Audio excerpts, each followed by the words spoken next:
Hello, good day. You are welcome to this edition of the Security Update. Nigeria's security situation remains volatile with fresh attacks by bandits, intensified military operations, and renewed government responses across multiple regions. Today, we bring you a detailed breakdown of some of the developments last week to this week across Africa and key global security flashpoints that may have impact on the situation in Nigeria. Again, my name is Rimamnde Shawulu. This is your security update. We begin in Niger State, where armed bandits attacked Damala village in Borgu Local Government Area, killing 4 residents. The attackers struck late night, firing indiscriminately and forcing villagers to flee into surrounding forest areas. No immediate security response was reported during the raid, and the gunmen escaped before dawn. This attack comes just days after a mass-casualty assault on Kaswandaji Market in the same axis. The reoccurrence of violence here indicates that bandit groups remain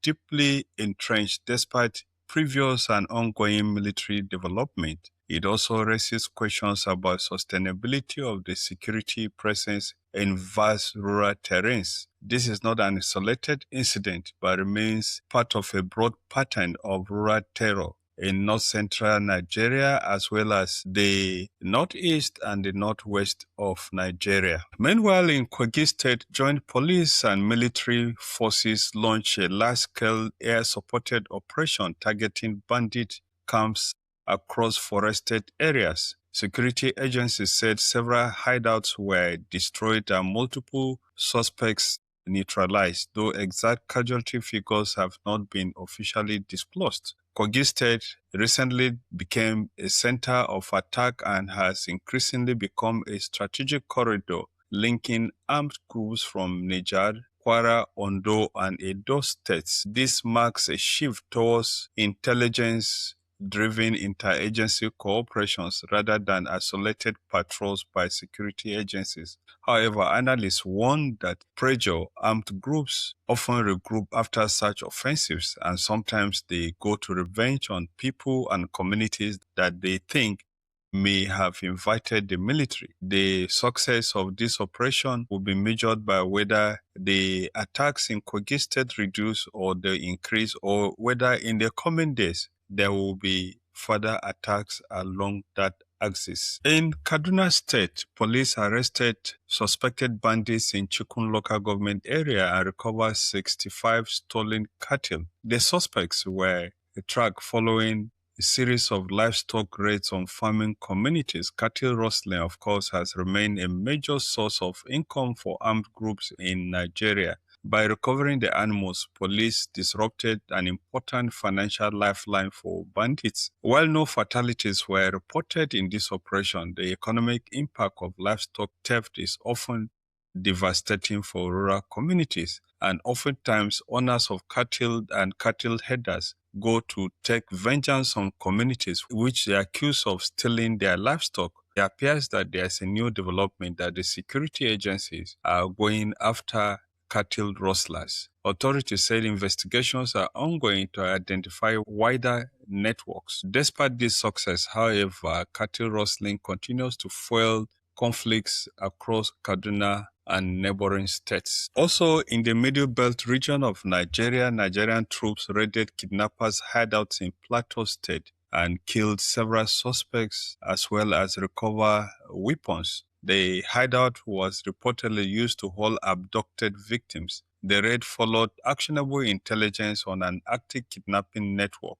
Plateau State has seen a surge in abductions along rural roads and farming communities. By targeting holding camps, the military aims to disrupt the kidnapping supply chain. However, criminal groups continue to exploit forested terrain to evade capture. Security officials say operations will continue across the state. And in northwest Nigeria state of Zamfara, bandits again attacked Ferin village in Maru local government area, killing a police assistant superintendent and 5 civilians. Several villagers were abducted during the raid. the killing of a senior police officer underscores the growing boldness of armed groups in Nigeria. It will be recalled that a few months ago, armed groups in the northeast of Nigeria killed a Nigerian brigadier general, and as well several senior police officers have also been killed in the northwestern region of Nigeria.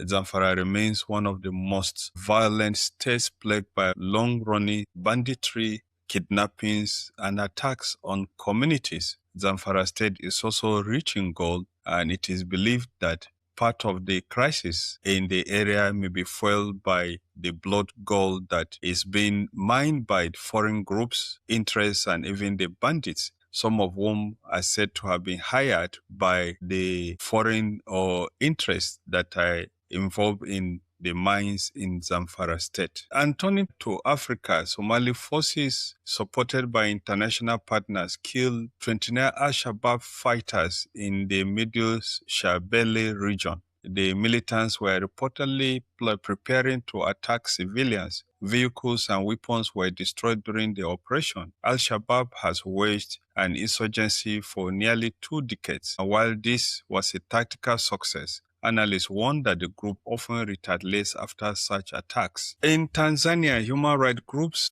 and the United Nations say security forces may have killed large numbers of civilians following the disputed 2025 elections. Incidents were reported in Dar es Salaam, Mwanza, and Arusha.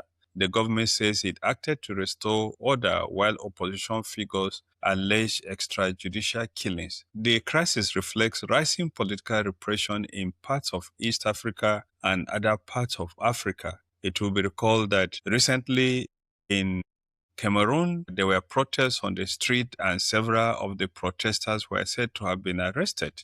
Globally, Russia launched a hypersonic missile at a target near western Ukraine, close to NATO borders. The strike was part of a wider attacks that also hit Kyiv and southern Ukraine. Civilian casualties were reported.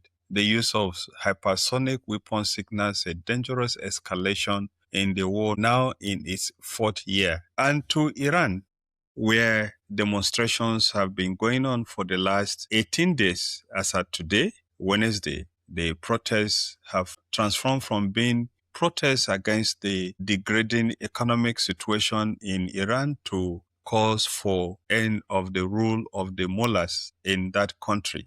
It will be recalled that the mullahs took over power in 1979, and since 1979, Iran has remained an Islamic country and has been a major supporter of some of the radical groups in the Middle East, such as the Hezbollah in Lebanon, the Hamas in Gaza. It does appear that the demonstrations are unending.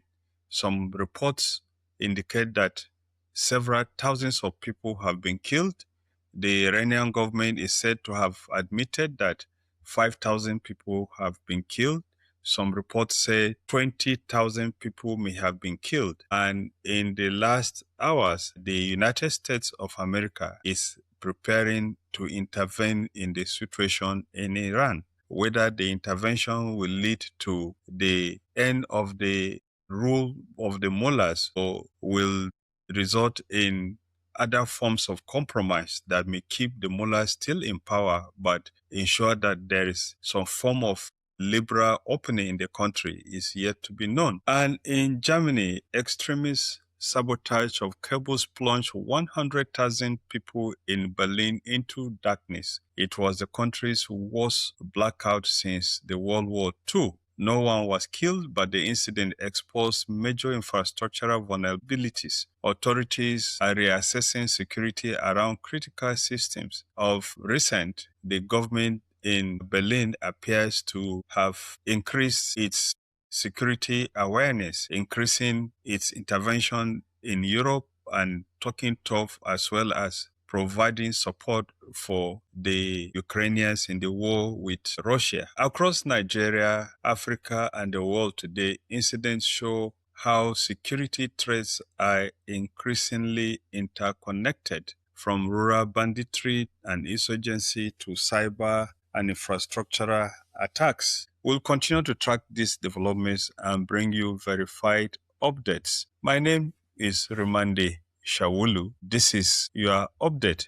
Please like and share our video. You may also want to join our subscribers by clicking on that button so that we'll notify you in good time of reports and developments.